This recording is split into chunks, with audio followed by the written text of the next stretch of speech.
17 lead number with that's grade 7s and 6s. That's a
you read this and I want to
It's here. Okay.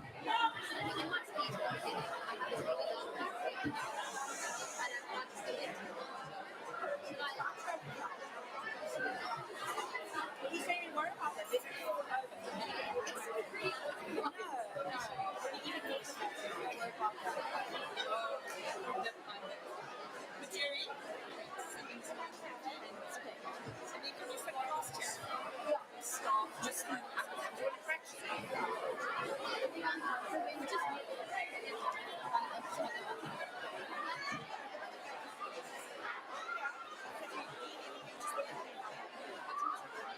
So, which way are we moving? Yeah,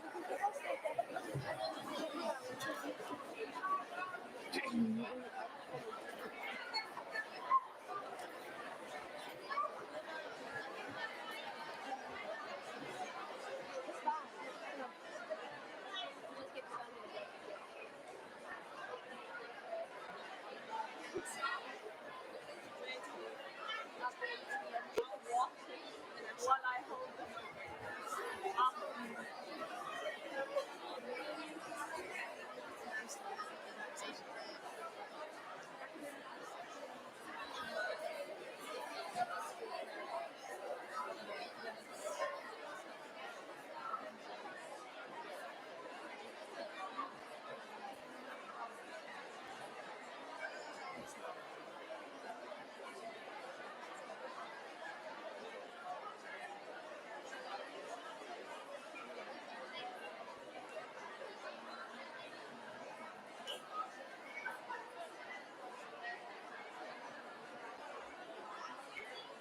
Are you playing academic music?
Good evening, everyone. Please stand for the academic procession.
nifakaze nawe Tito nothando ndimi phambi kwakho Tito nothando ndikuthando nifakaze nawe Tito nothando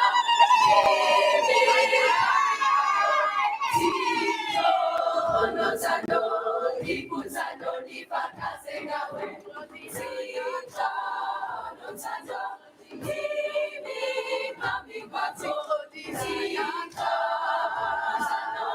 ndikuthando nifakaze nawe Tito nothando ndimi phambi kwakho Tito nothando ndikuthando nifakaze nawe.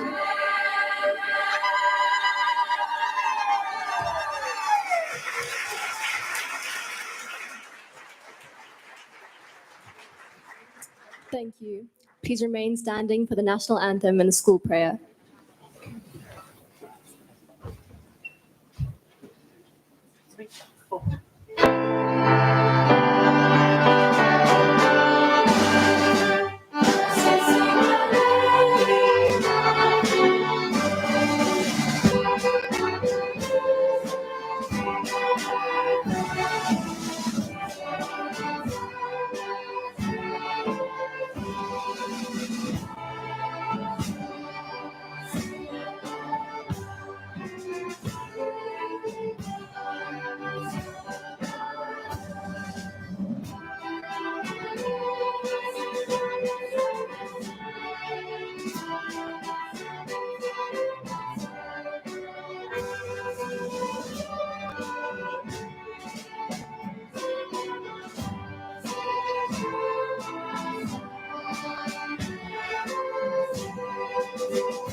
Please join me in saying the school prayer.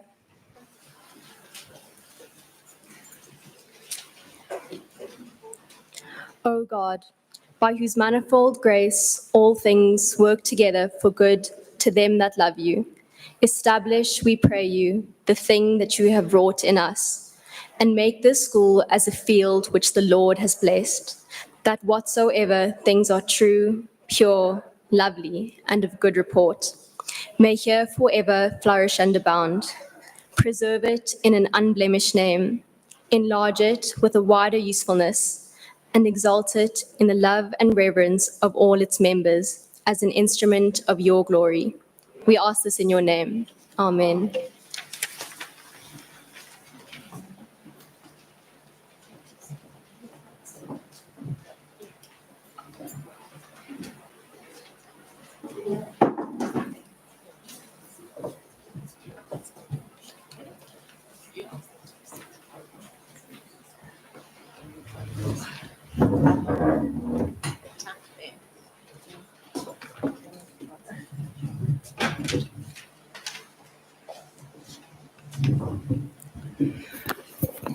Good evening, everyone, and welcome to one of the highlights of the Kingsmead calendar, which is the Kingsmead College Speech Night. And it's a special occasion. Okay, that's what I was thinking. I'm sorry, I'm not a teacher. Can everybody be seated? I'm very impressed that everybody's so obedient. So thanks very much. Okay. For those who don't know, I'm Noreen Khan. I'm the Chair of Council. And I'm here just to talk to you about a few things. There are lots of fun speeches happening tonight, so I'll try and be brief in relation to what I'm going to say. But I want to start off with saying, aware, Kingsmead Matrix, okay? And good evening to the members of our Kingsmead community, but especially to our guest speaker, Julia Vincent. It's an honor to have her here. To the Matrix of 2024, what a night. I remember sitting right where you are 40 years ago. Yep, I'm that old. Trust me, I know how strange it sounds. It feels like just yesterday, but life moves fast. Tonight is about celebrating your journey, so let's take a moment to appreciate how far you've come. But before I dive into that, giving you some personal words, let me give a brief update on the school and get that out of the way. Let me start with Kingsmead is thriving. Our college is in a sound financial position, but achieving this takes ongoing focus and management. During the year, we have implemented an investment strategy which will see sustainable growth in the school's resources. This has been coupled with a renewed focus on collecting the money that is owed to Kingsmead. We also continue to explore the alternative income sources for the long-term sustainability of the college. Our academic performance, coupled with the coming to fruition of our growth curriculum, has seen consistent improvement with excellent results achieved. In our sports and extracurricular activities, we have also had notable successes in which our learners have lived our school's values of purpose, responsibility, and happiness. In terms of our campus, and I'm referring to facilities and management, you will have seen that significant improvements have been made this year. And with the council's newly implemented planning committee, we are endeavouring to develop a campus plan to 2033, our centenary year, and beyond. In so doing, ensuring systematic development and ongoing viability for the school. In improving council's governance this year, in addition to establishing the planning committee, an ICT committee of the board was established. You will appreciate that in modern world, strong oversight is needed here. Having said that, what we did learn when we established the committee is that Kingsmead actually has very good systems, which is kudos to the executive. A strong focus by the school has also been to ensure that all occupational health and safety issues are identified and maintained to ensure the safety of our campus, our learners, and our staff. One of our most important assets is our academic staff, and we have sadly not been immune to the war for talent in the teaching and education profession. We are endeavouring, however, to ensure that we provide a good employee value proposition to all our staff and continue to attract applicants in our vacancies, so we must be doing something right. I would like to pause here and ask everyone to show a show of appreciation, and you can choose how you've done that, to our dedicated academic staff, i.e. the teachers, by way of thanks for the devoted work they do in developing the next generation. So you can clap, you can ululate.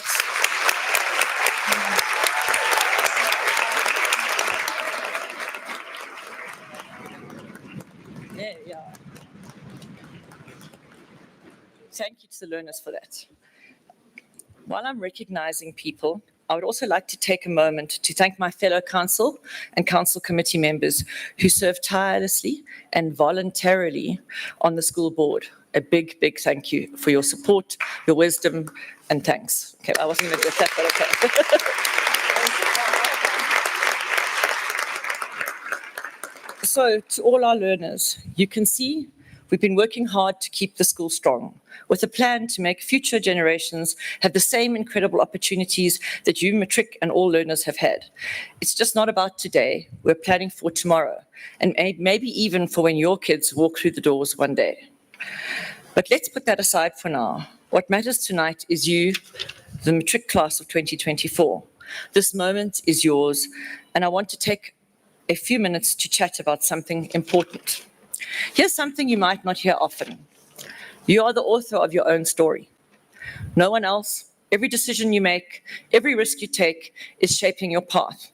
And let's be real, There will be times when it feels like it's throwing you a curved ball, but it's for these moments that you need to trust yourself the most. Here at Kingsmead, you've learned to ask questions, to think for yourselves, and to stand up for what you believe in. Hold on to that. You're not just stepping into the world as matriculants, you're stepping into it as the future leaders of our country, of the world, and maybe even the universe. So be bold. Don't be scared to shake things up a bit.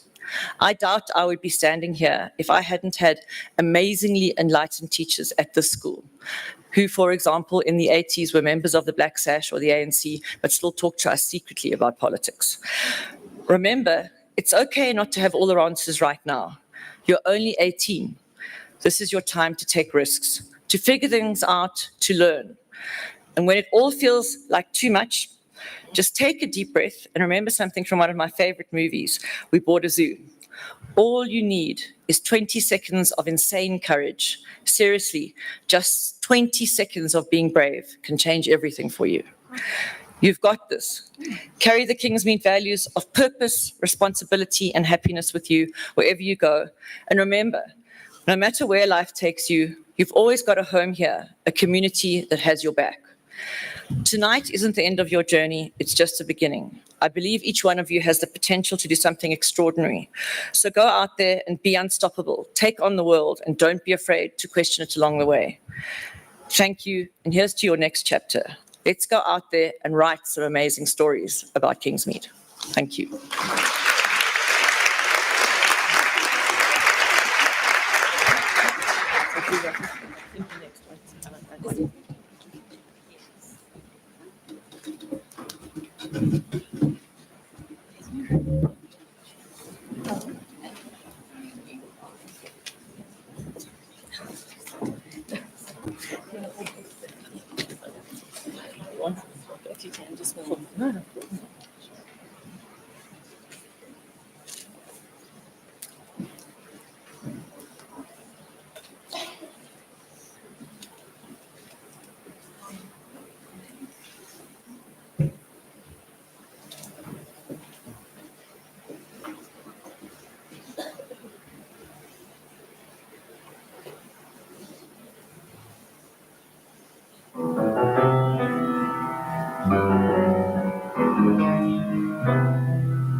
Fall down, Lord, please. Let it fall down, Lord, please. Fall down, Lord, please. Let it fall down, Lord, please. Sometimes it's soft as a misty rain that gently touches our souls. It cools the fire that burns in us, and we simply lose control. So just rain down, Lord, please. Let your love fall like rain, just rain, Lord, please. Just rain down, Lord, please. Let your love just shower us, just rain, Lord, please. Sometimes it's soft as a mid-sing rain that gently touches our souls. It cools the fire that burns in us, and we simply lose control.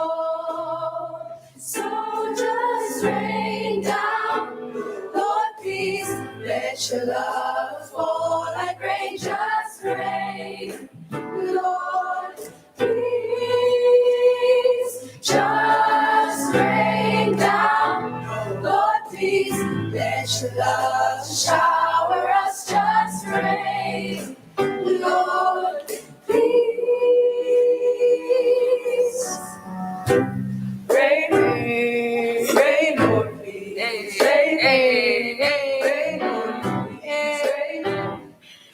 Rain, Lord, please. Rain, rain, Lord, Rain down, Lord, please. We need it, we need it.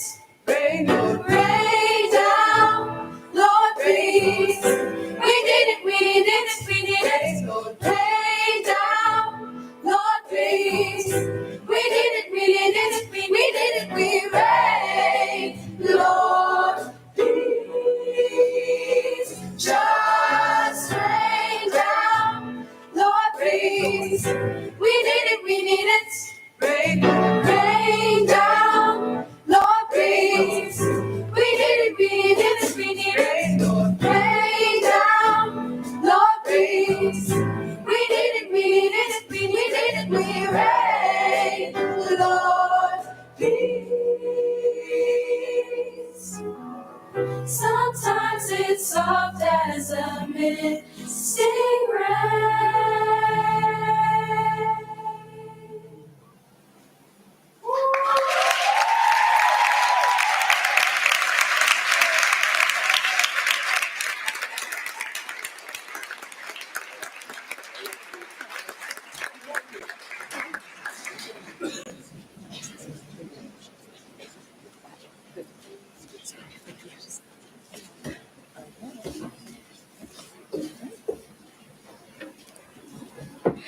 Good evening, parents, staff, and students. It is my absolute pleasure to introduce to you our guest speaker for this evening, Julia Vincent, a fellow Kingsmead College alumni, matriculant of the class of 2012, as well as Olympic diver and sports competitor. Julia is an epitome of the success produced at Kingsmead College, as she is both an extraordinary role model for young students, as well as a hardworking, dedicated, and fierce competitor who has brought immense pride to our country and school community. Her passion for diving was evidently displayed throughout her high school career, through the many hours she spent practicing and mastering the talent that has put South African diving on the map. Today, we are privileged enough to have her join us this evening and share words and wisdom of her own. So a massive warm welcome to Julia Vincent.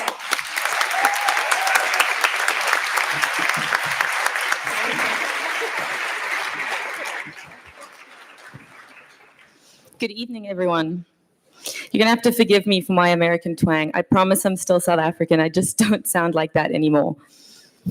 My name is Julia Vincent. I was a 2012 matriculant, and it's baffling to be back here 12 years later.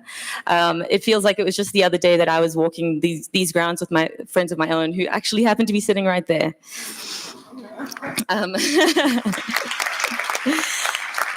If you ever taught me, you know how much I hated having to stand up and speak in front of the class. If you didn't teach me, just know that I was the kid that did everything possible to avoid the inevitable of having to share with the class what I had prepared.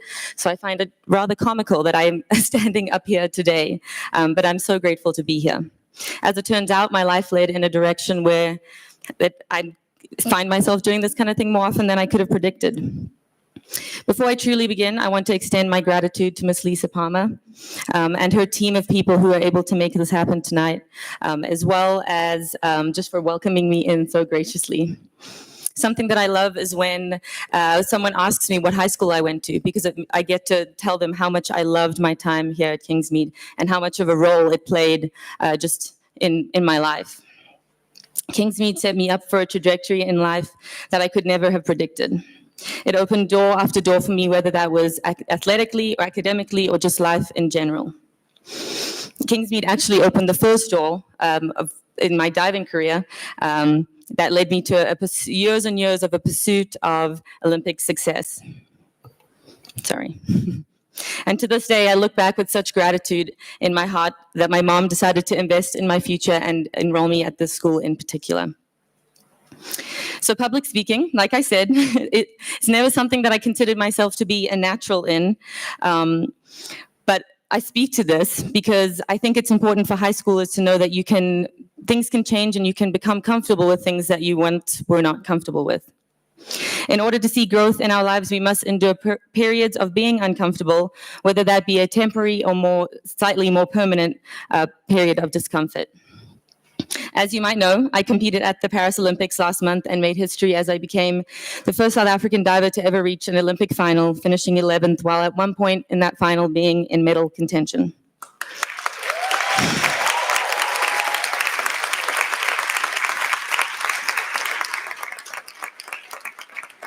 Thank you. Over the 3 days of competing, something that I used to consider a weakness of mine all of a sudden became a strength. This time, I'm not talking about my love-hate relationship with public speaking. However, in the same way that I'd feel frozen and uncomfortable standing in front of the class prior to a speech, standing on the diving board performing and competing in front of a crowd would often have me freeze up in the same way and not perform in the way that I knew I could. In saying that, during those 3 days, no part of my body was frozen. I was under more pressure than I've ever been in my career, knowing that each dive that I did could be the last time that I did that dive competitively, and yet I've never felt more confident in my ability to do something. Now, because I'm a person of faith, I attribute a lot of that peace to God and His grace in moments like that, but it was also a culmination of years of practice and mindset training behind closed doors. It was the repeated experiences of being fearful and working through that. It was the visualizations, the breathing, the affirmations that people may not have realized I was constantly doing. I'm also convinced that it had something to do with the support that I felt from my fellow South Africans back home. When I stepped up on the board each time it was my turn at this year's Olympics, I felt free, confident, and filled with peace more than I ever have. Now, some might say that it had something to do with my old age because I was on the brink of turning 30 in Paris, and I've heard we get wiser as we get older. But I personally like to believe that it was the years of hard work, physically and mentally, that set me up for that moment of success. Hard work is a necessity, but many times it can feel unrewarding. Because when we fail, we feel like the hard work isn't paying off. But throughout my career, I continued to believe that my time would come, and I continued to have faith in what could be. A self-proclaimed weakness became my strength over those days. Something that I used to believe was what would hold me back all of a sudden became my greatest superpower. And the interesting thing to me was that my physical ability never changed. It was the way that I looked at my ability to do something that was the difference maker. So come along with me today as I share a little glimpse into my journey as little Jules from South Africa to 2024 Olympic finalist.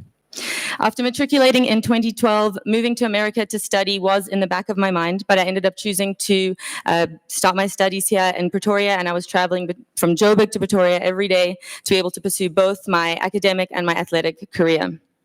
I had made up my mind that I would not be leaving South Africa for university, even though it was a dream of mine, because I honestly didn't think that it was an option for me financially. I grew up in a single-parent home. I might cry, I'm sorry. I was raised by a phenomenal woman, who I get to call my mother, a woman who played every role in the house, ensuring that her children were raised well and raised right. I was raised by a woman who not only instilled in me the importance of hard work, but was also the living proof of that hard work as she demonstrated it in her own life every single day. As a child, I'm sure I didn't thank her nearly as much as she deserved it, and as I've grown older, I've tried to be better at that whenever I can. But I think that the best way that we can thank our parents or guardians as we get older is to be good to them, be good to the people around us, and to show them that they did indeed raise a strong, capable, kind, and independent human being. Since she is here tonight, however, I would like to give her all the credit she deserves for every bit of success that I've seen in my life, because none of the wins in diving and in life in general could have been possible without her motherly sacrifice.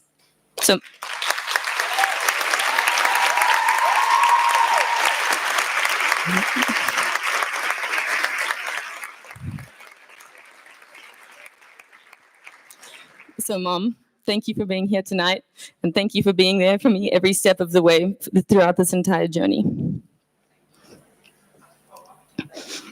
It's true, I was often late for practice, but it's okay. I grew up knowing that we got what we needed and that anything extra was a few and far between luxury. It was made very clear to me from a young age that without a full scholarship, I would not be able to attend an American university. I'm grateful for that perspective growing up. I'm grateful that I was given the opportunity to learn that things will not come easy. and hard work will be required if I wanted to make it in this life. So now it's a year later in 2013, and along came a person who I'll have endless gratitude for. She was an American coach who came to South African Nationals, and she was recruiting a diver that wasn't actually me. And so she was just happened to be there, and she happened to have a conversation with me, and she said, "I think you might be able to get a scholarship." And although I didn't fully believe that to be true, she was convincing enough for me to look into taking my life in this direction. And the rest was history, I guess you could say. I was granted a full scholarship to the University of South Carolina and decided to pick up my life and move thousands of kilometers across the ocean to pursue this dream. It was the best decision I made for my life and has absolutely molded me into who I am today. But it goes without saying that it was terrifying to make that move. But as I learned with each day, sometimes the best things in life come after the most uncertain times. So I was absolutely loving life in America, and shockingly, I qualified myself for the 2016 Olympic Games. I had the dream of doing it, but I didn't think that it would actually come true. So to say that I was shocked would be an understatement. I was awestruck the entire time, but I was so grateful to be there, but it was very overwhelming, and that showed in my performance as I came in last place. I returned back to school with a bruised ego, but a fire inside of me to prove that I was better than that. The following year, I achieved a 12th place finish competing in my first world final at the 2017 World Championships. It felt like the redemption I was hoping for. However, in the year that followed that accomplishment began a really challenging time in my career. I was battling competition anxiety like I'd never experienced before, after having failed a few dives in competition that followed those World Championships. If you're not a diver, failing a dive basically means you have not completed the dive. And in my case, it meant that I had jumped off the board and not doing a dive at all after a bad takeoff. Although this is common in the sport of diving, most people save the fail dives for practice. However, mine occurred in competition. I felt like I was spiraling and struggling to see beyond these failures, even though I had also seen some success during this period of time. Additionally, to add to the mix, I was in the middle of pursuing my master's degree in public health, working through it in the little time I had between training and traveling the world. And so needless to say, with all of that going on when COVID shut the world down in 2020, I couldn't help but feel relieved that this meant that my world would pause for just a little bit. Eventually, when the Olympics went ahead, I had qualified and I was really happy to be there, but I was still battling an anxiety that I couldn't shake, and ended the Olympics disappointed with the level of diving that I displayed, knowing that I could have done better. This time I placed 25th out of the 28. There was, of course, disappointment that followed, but I didn't have time to dwell on it for too long, because following those Olympics, my longtime coach retired, but in reality, he was pushed out of his position, which can be pretty common in swimming and diving programs in the American college system. I won't bore you going into details with that, but what this did mean is that I would need to find someone else to coach me for the conclusion of my career and potentially find a new place to live. This came as a shock, and of course, but I saw myself finishing my career with my former coach, but this is life and these things happen. The one thing that I did know was that I had one more Olympics in me, and I just had to figure out how to make it happen. During that time, the just about unlimited access that I had to the training facility changed drastically and almost immediately. And I was now provided very little time in the pool that I could called home for 8 years. I found this time of my life really difficult, knowing that I had big goals and dreams that I wanted to accomplish and chase. I was afraid, and I felt like I had to dig deep to remain hopeful regardless of the circumstances I was in. The only option I felt at the time was to pick up my life once again and move to another state and truly hope and pray that it worked out. I ended up settling on the state of Kentucky, where I barely had a job or living situation set up when I moved, and I drained my entire savings to make it all happen. The reality of not knowing how I was going to make ends meet while chasing my dream of becoming a 2024 Olympian was overwhelming. A sense of anxiety, which I think most people just call being an adult, overcame me, knowing that being a professional athlete is a full-time job and requires full-time hours, except without the full-time pay, unfortunately. I told myself that I had chosen this path, and this is what I wanted out of life, so I should be grateful. But the reality of the situation weighed heavy on me. All the while, I was feeling heavily undersupported by the people within my federation at this time. I was in the middle of the uphill battle that is US immigration processes to make sure I could keep training in the country. And at 27 years old, I was going through my own journey of self-discovery and self-acceptance as I figured out who I was and whether that was good enough for this world. Let me tell you, your 20s are incredibly fun, and there's something to look forward to, but they are not for the faint of heart. And I think anybody who's been 20-something in this room would be able to vouch for me on that one. It's a weird and wonderful time, that's for certain. Saying all that, what if I told you that this challenging time of my life was actually the best thing that could have happened to me? Now, I'm not trying to sound too cliche, but that's 100% the truth. With the help of the people around me, I came through that and was introduced to an incredible team led by incredible coaches at the University of Kentucky, and it ended up being the best thing that I could have done for my diving career. I was improving rapidly and was experiencing changes in my diving that I hadn't seen in years. That challenging time in life brought out a resilience in me that I had no idea was there. That resilience would end up helping me in my diving career as I became unfazed by things that used to faze me as a younger person and a younger athlete. I learned that things don't have to be going perfectly in your life for other things to go well. I learned that it is a blessing to come up against challenges because those are the moments you'll end up drawing strength from in other life-changing moments. I ended up having to put that resilience to the test very soon after walking through that season of life. After feeling like everything was coming together in my final year of diving, having qualified for the 2024 Olympic Games, while also placing 10th at that competition, making it my highest ever finish on the world stage, I felt ready and excited to get back to work and see what I could accomplish in the final stretch towards the Paris Olympics. That excitement lasted for about a week as I moved into a period of frustration due to injury for the next 8 months. I was frustrated for months, not knowing what was causing the pain, and had at this point dwindled my training to almost nothing. But I had the 2024 World Championships coming up in 2 months, so mentally it was time to refocus my efforts. I arrived in Doha for the World Championships with barely 6 weeks of training under my belt, and as much as I was trying to stay optimistic during this time, I couldn't help but feel angry that this was how I was entering my final year of competition. I was struggling more than I had in a long time in practice. My lack of training was showing in the quality of my practice dives in the days leading up to competition. And by anybody's standard, I'm sure that I looked as far from ready to compete as it gets. The prelim began, and after the second dive, it looked like I was too far gone to progress any further than the preliminary round. But I fought back, and to my surprise, I progressed from the prelim to the semifinal. And then again, to my surprise, I progressed from the semifinal to the final. I ended up finishing 9th overall, which was another career high, and I couldn't believe it. I was stunned and emotional. And one of the first things I remember thinking was that I was so grateful for some of those challenging times because that is what got me to where I was in that moment. Excuse me.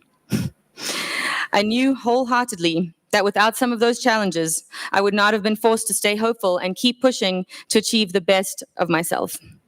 It wasn't a first place, but to me, it was a moment that I could call a win for the rest of my life. So when it came to the 2024 Olympic Games, I was unfazed on the diving board because I had faced personal trials like the ones that I just shared and more that were much harder to overcome in the 3 years prior to that moment. And truth be told, in the 16 years prior to that moment. Making that move to Kentucky not only taught me more about myself than I realized I still needed to learn, but it gave me some of the most important people in my life. The first person I met after moving to Kentucky would end up becoming the love of my life and the person I get to marry next year.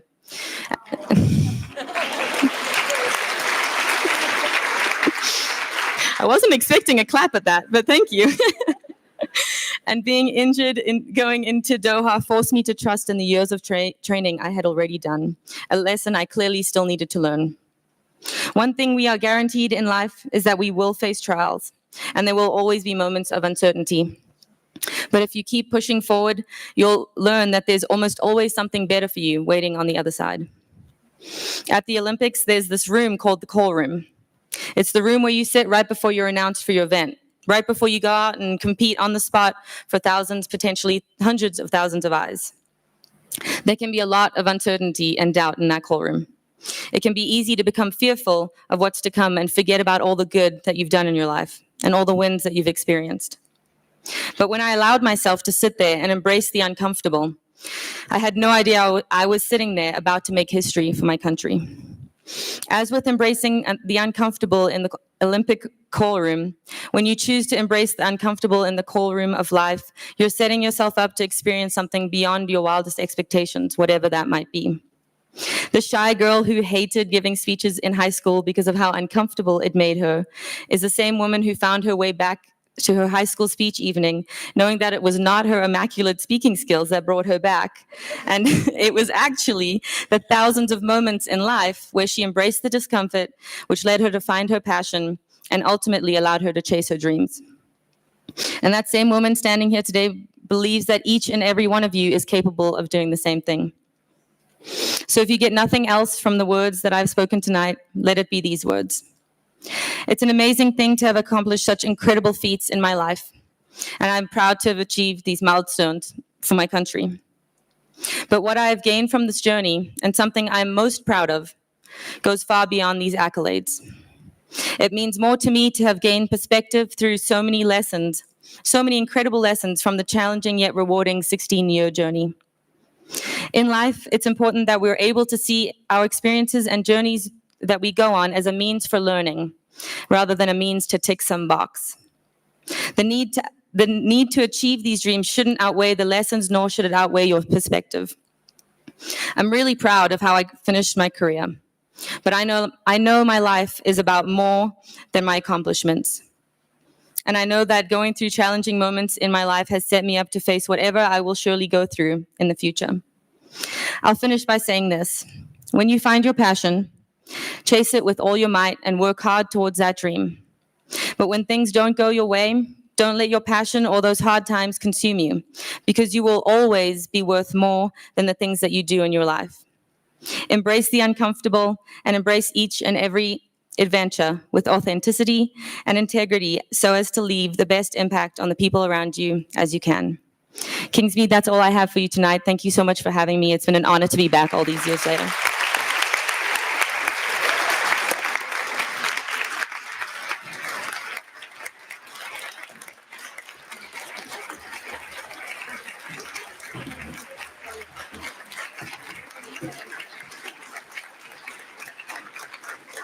Thank you so much, Julia, for sharing your story. Your words of wisdom were inspiring, encouraging, and ultimately moving. As a class of 2024, your story will stick with us as we begin our journey navigating this big world.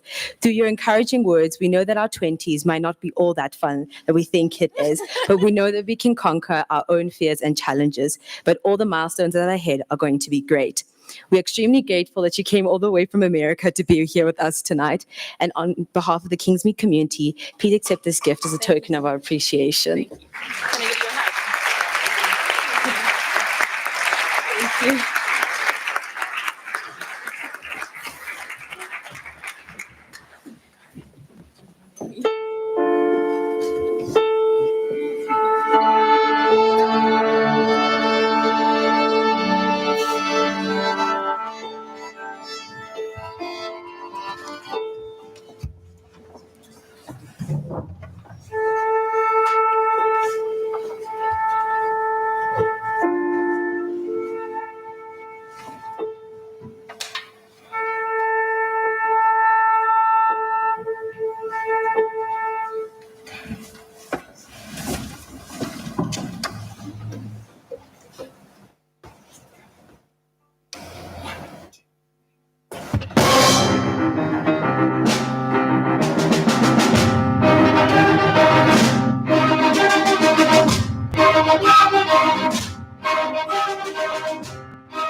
course you can.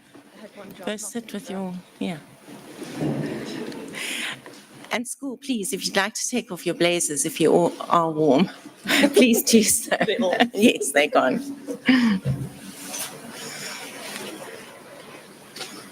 Good evening to our Chair of Council, Noreen Khan, to the Vice Chair, Rizwana Bauer, to the Kingsmead Council members who have joined us, our honoured guest, Julia Vincent, to the Executive Director from ISASA, Lebogang Majani, to the Membership Director, Wayne Stuurman, the Regional Director of ISASA, Patty Blackhurst. I wish you all a wonderful evening. It is my great pleasure to welcome you. To our staff, our parents, our past students, our current students, and a very special welcome to our matric class of 2024, the future leaders of this country, I think. I think it was said the universe and the world. Welcome.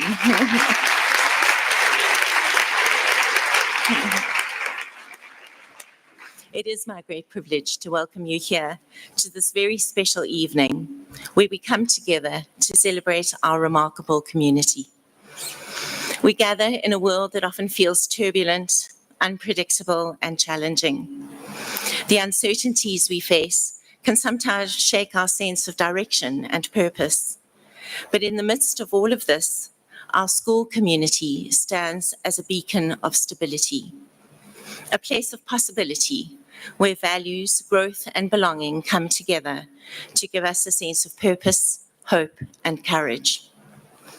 My theme for tonight is broadly the changing educational landscape and how positive relationships and community building are becoming more important than ever in a world where disconnection is becoming more and more prevalent. We have to create strong communities based on kindness, inclusivity, and respect, where students not only exist, but truly flourish and thrive. Where our students, we know, will enter the world with confidence and courage and take their place in the world with ease and grace. This unpredictability of the future has forced us to drive transformation and innovation to meet the needs of future education. But importantly, how do we bring humanity and humanness and relationships alongside this into this future world? The International Confederation of Principals conference that I recently attended in Kenya emphasized this future of education, highlighting the role of technology and AI specifically.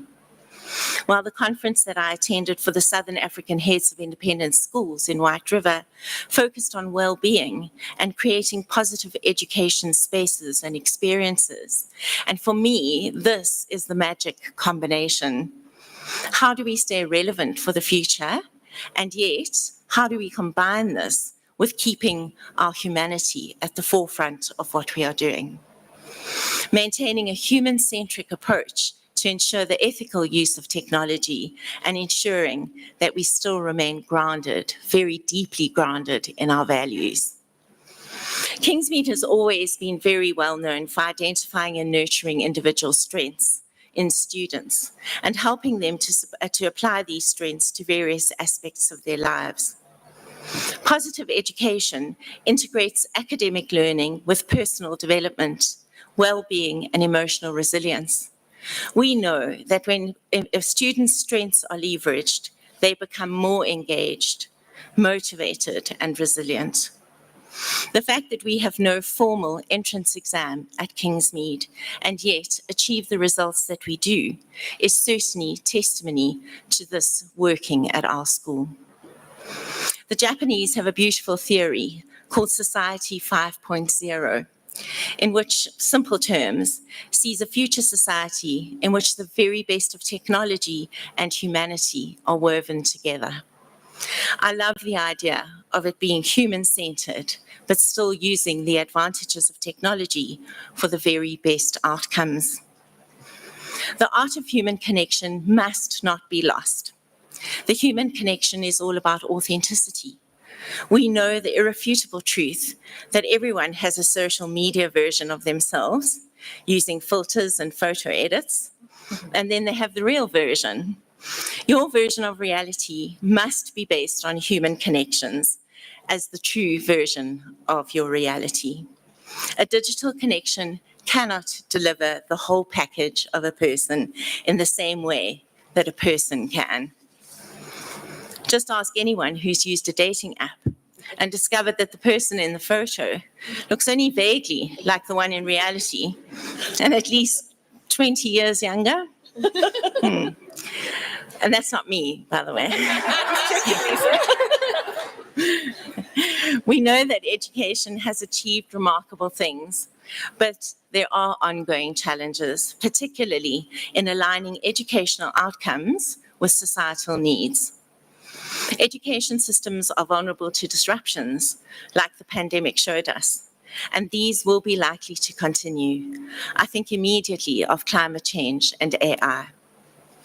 The need for global awareness and cultural competence has also to be highlighted. Are we producing global citizens and leaders who are capable of understanding and addressing complex global challenges? Is sustainability integrated into our curriculum, helping students to engage in real-world problems related to the environment?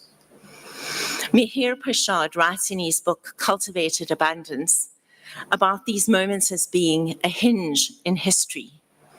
These pivotal moments, which represent paradigm shifts in which a central truth is no longer valid, or a new discovery expands the frontier of human knowledge.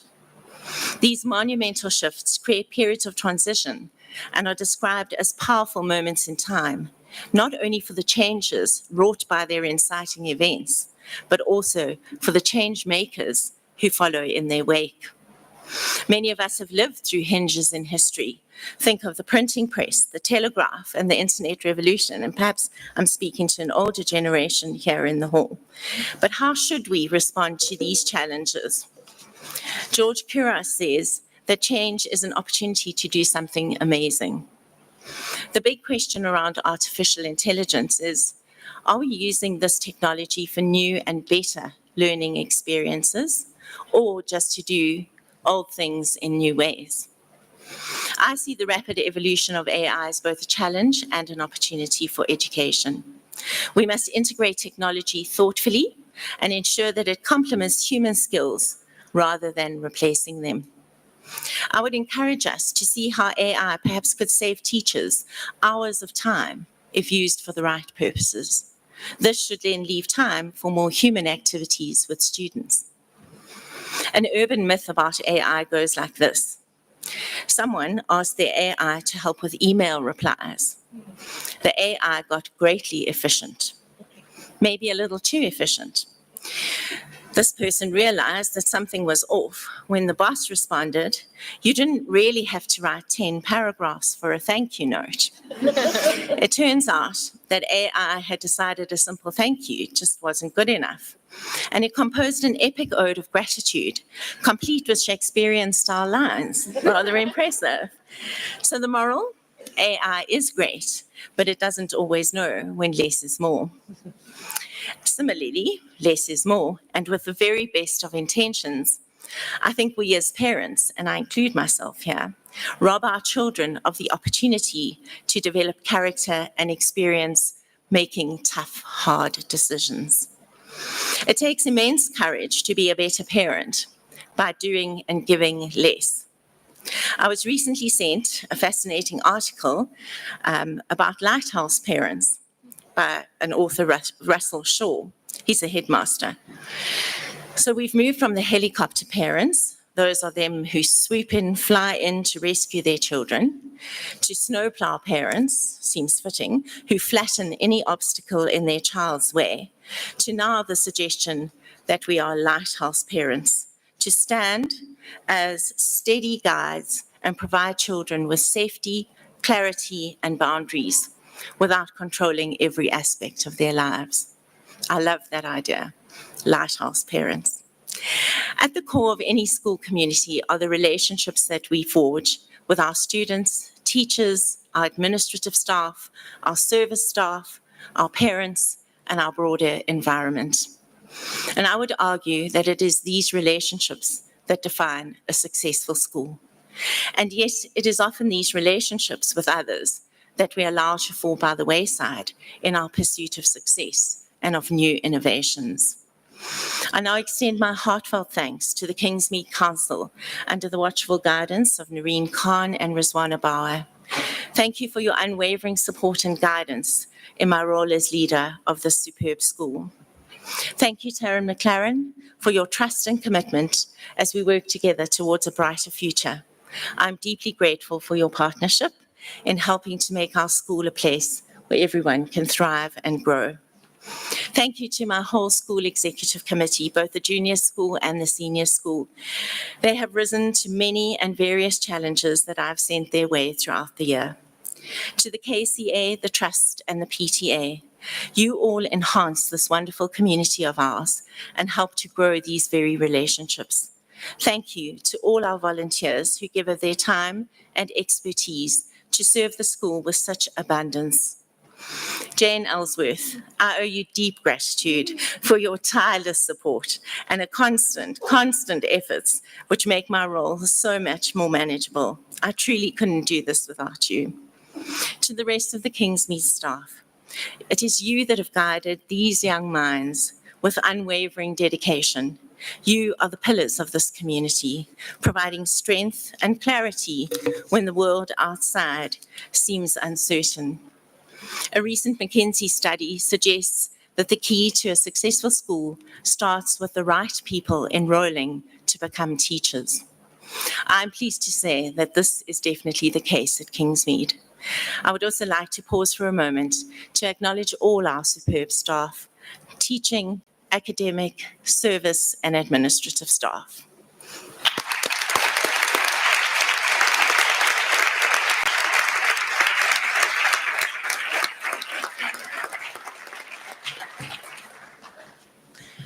To our families, parents, caregivers, and supporters, your encouragement and care has given your daughters the confidence to step boldly into the world.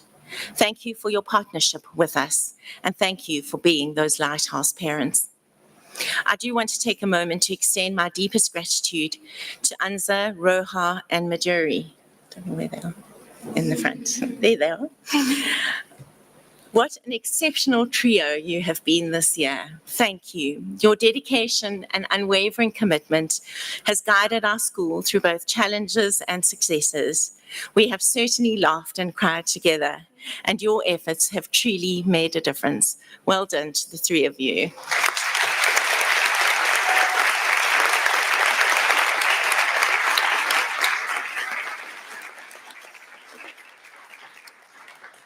Now to our grade 12s. Tonight marks a milestone in a journey that has shaped who you are and will define where you go. So tonight I want you to pause, not just to look back at how far you've come, but to look ahead to the boundless future before you, because your story is only just beginning. We have to believe in the product that we are sending out into the world. Frank Halil. The Frank is the freedom that you have been given to go out into the world and to make a difference. We have provided you with the skills as you find your feet, often in a more chaotic world. Karen S. Lynch, who's the president and CEO of CVS Health, speaks of the concept of taking up space in her book, Taking Up Space, Get Heard, Deliver Results, and Make a Difference. She encourages women to use their voice and take up space as they embark on whatever journey they set forth in their life. Use your voice to make a difference in the world. You have been equipped with all the skills you need to do this at this superb school. As Joanne Deek says, don't want to be mean, just want to be meaningful. See feedback as a gift. Think of coaching an athlete. Thought you'd like this, Jules. You give feedback to sharpen their skills and make them even better. You can choose what you want to do with feedback. Try it on, see if it fits. If it doesn't, you don't have to take it in. Many of you know how I love playing tennis. I constantly have my coach shouting at me that I need to recover after my last shot played and get back to the middle of the court. And that is my feedback lesson that you can take into life. How do you recover, whether it be from feedback given or a disappointment faced? Recover. As we close this chapter of your school journey and look forward to what lies ahead, I think of Natasha Bedingfield's Unwritten. Feel the rain on your skin. No one else can feel it for you. Your future is uniquely yours to create. There will be moments of uncertainty, but also of infinite opportunity. Embrace every experience with confidence and never forget that the very best stories are those that you will write for yourself. Today is where your book begins. The rest is still unwritten. The world is waiting to see what you will write. Make it extraordinary. Thank you.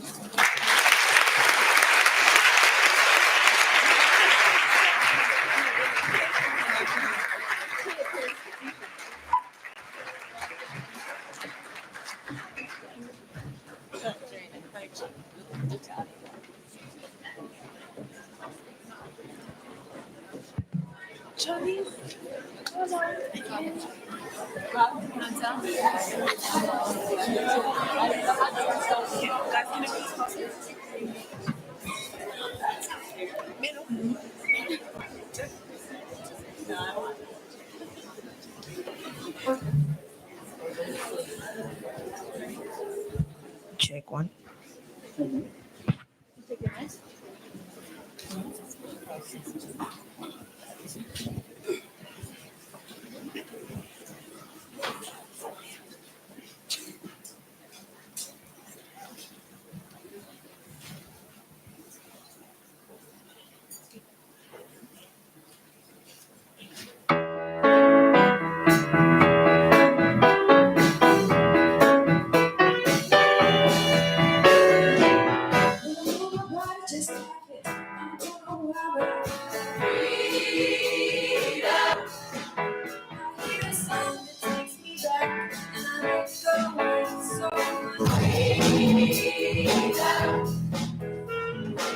How I wanna live, what I'm gonna get.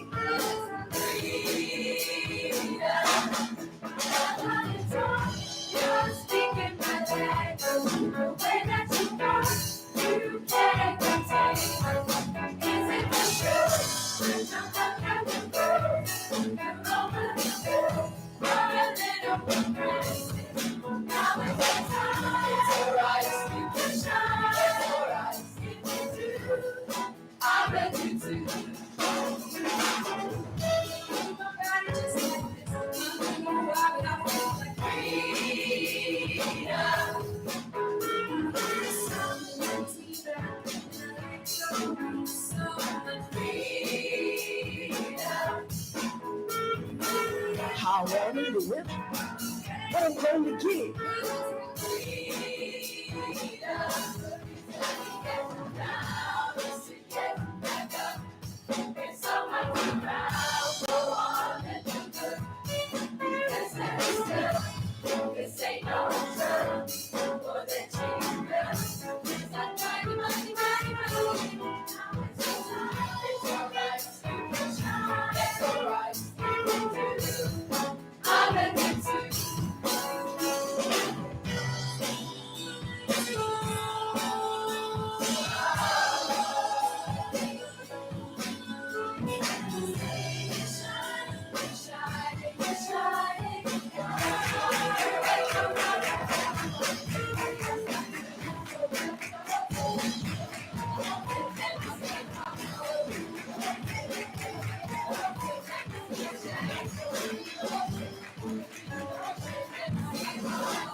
Good evening, everyone. I know how much you all hate long speeches, so I will try my best to keep this short and sweet.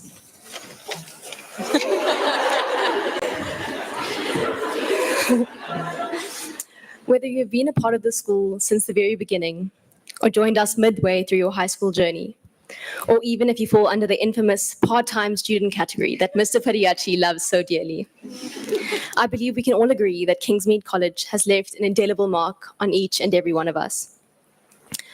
Although some of you may find it hard to believe, I left junior school as very reserved and quietly confident young girl who often struggled to voice her opinions and thoughts. But as I'm sure as many of you can now confirm, that's no longer a challenge. Kingsmead College has truly shaped me into the young woman I am today. It has solidified my core values and gently nudged me in the right direction. These hallowed walls have nurtured me while always granting me the freedom to grow independently. Here, I've learned the invaluable lessons of embracing mistakes and finding the resilience to pick myself up when I stumble. Truthfully, I must give heartfelt credit to the matrics for helping me with the last one. After spending the last 1,825 days with this remarkable grade, it is with both joy and bittersweet nostalgia that I can say we have seen the best and worst of each other and emerged stronger from it. I believe our first real bonding moment as a grade was being given that stern disciplinary lecture by the head girls of 2020 for being one of the most troublesome groups of grade 8s the school had seen. Looking back, I know for a fact we have never had to engage in such deep self-reflection as we did that day. It was a formative experience that brought us closer together as we collectively embraced the troublemaker label and really ran with it in grade 9 when the entire grade was given detention for cheating on an IT test. To make matters even worse, for the first time in Kingsmead's detention history, we needed a bigger venue and a rotation of seating just to prevent us from falling asleep. Grade 10 held the promise of more responsibility and independence as we entered the senior grades, but our adventure quickly crushed any hopes of redemption. That camp hit us harder than Anza hit the water. From sleeping under tables to swimming alongside kayaks, we faced one challenge after another, including some outright lies about the efficacy of emergency blankets and that dreadful banana prenutro. Yet, our adventure taught us the invaluable lessons of being grateful for the little things, like that welcoming steers and wimpy on the way back that provided our first meal that wasn't cheese and crackers or canned meat. In grade 11, the pressure of provisional marks clearly took a toll, as evidenced by the countless subject change forms Ms. Banwa had to process. It was a bittersweet time as we struggled with the academic demands while also yearning for the carefree days of our younger years. Finally, in matric, we arrived eager to embrace our last year of high school, only to find it rushing by before we could truly savor every moment. Our matric dance remains one of our most cherished memories, though I think we might have had even more fun in the week leading up to it. I've purposely chosen to not reminisce too much on our matric year, as it's not over yet. Before you get too emotional, we still have portfolios to pack and silly season to terrorize the school that we love so much. The chapel bell hasn't tolled yet, so we still have time. As our high school journey draws to a close, take pride in your trophies and accomplishments. But what I've come to understand is that creating memories matters most. Awards and titles may fade from people's minds, but the real value lies in the experiences you gain along the way. The trophies that once felt priceless will gather dust over time. Yet, the early morning practices, freezing pool sessions, late-night marimba performances, loud carpool karaoke, and playing in front of your schools are the memories that you'll hold on to forever. So take time to enjoy the journey and not just the reward. The more I reflect and question what it is that makes the school so unique, the more elusive the answer becomes. What is it that makes this place so special? Is it the vibrant gardens, so meticulously crafted with care, or the warmth that envelops you the moment you step into the gates? Perhaps it's the boisterous, wholesome laughter that echoes through the walls, or the chatter of hundreds of courageous young women. Maybe it's simply the undeniable, joyful spirit that permeates these sacred grounds. It's palpable, and those of you sitting here today cannot deny it. Reflecting on our 5-year journey, I've recalled some of the most startling experiences we have weathered together. Yet, if you were to observe our grade today, you would have never guessed the trials we've endured.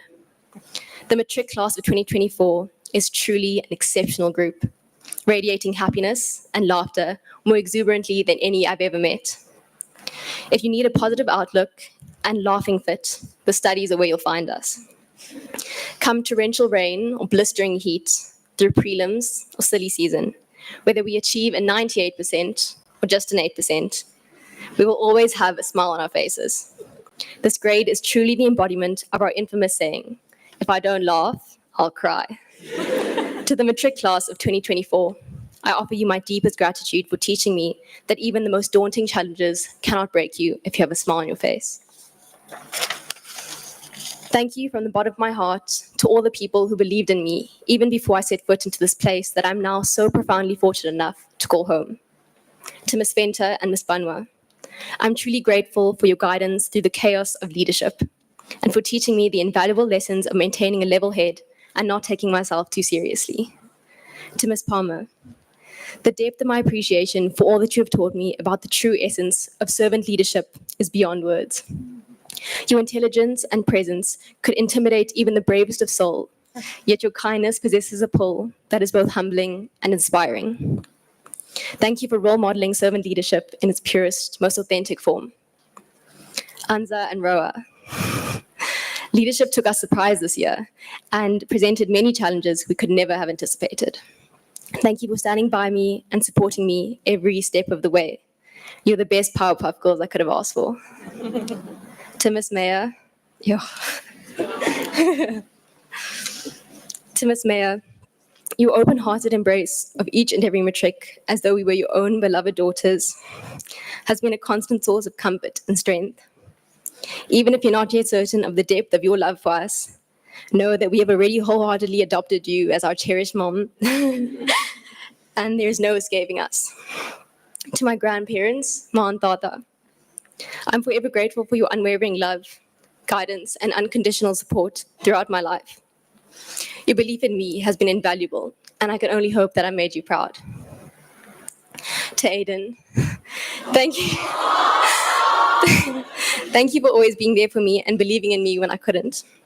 Your love, patience, and encouragement has lifted me up countless times, and I truly wouldn't be standing here without you.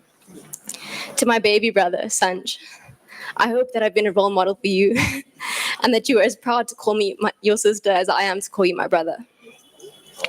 Last but not least, to my parents, Mama and Dada, my heart overflows with love and gratitude for you. To my mom, the lessons you have taught me have shaped my perspective and outlook on life.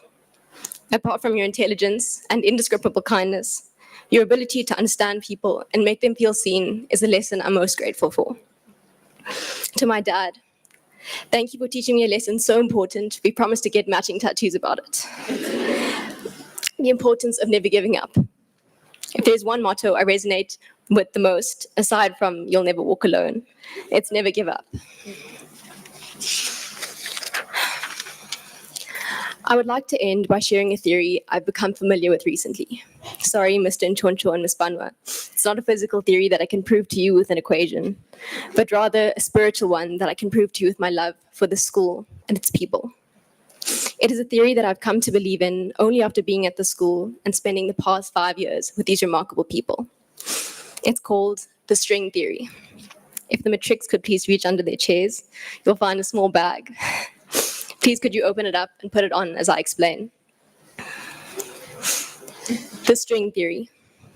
When people are destined to be together, they are connected by an invisible string. No matter the time, place, or situation, they will find each other over and over again. The string may stretch or tangle, but will never break. The string allows these souls to be bonded. So worry not, the string will always lead these souls back together. When I think of the people I've grown to know and love over the past 5 years, and when I think of these walls of Kingsmead College that have become my sanctuary, I think of the string theory. I truly believe the connections we have forged with one another and this school are predestined. Soul ties that will cross all boundaries and extend through lifetimes and universes. These bonds and connections we have made with one another are unbreakable and will transcend physical separation. So to the matric class of 2024, remember that no matter where you end up, we will always be connected to each other and to the school. Thank you.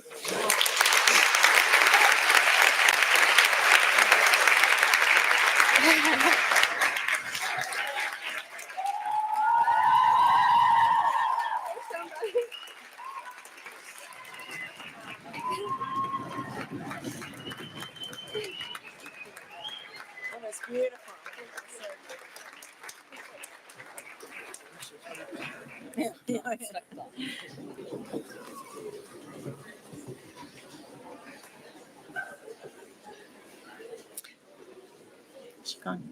Thank you, Majuri. That was really beautiful. I think our matrics are. You're going to ask to wear those bracelets now, aren't you? I can already feel it. We'll discuss. We come to the end of our proceedings, and I just have a few more formalities. We're going to stand and sing our school song, Frank Khalil, and then I would like you to please remain standing while the academic procession leaves, and our choir will sing us out. To our invited guests, please join us in the foundation quad outside for cocktails and snacks. Thank you, everybody. It's been a wonderful, wonderful evening. Lovely to see so many friends and family here this evening. Could I ask you to please stand?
Thank you, college. If you could all please go to the guard so that we can do sixes. To the guard for sixes, please.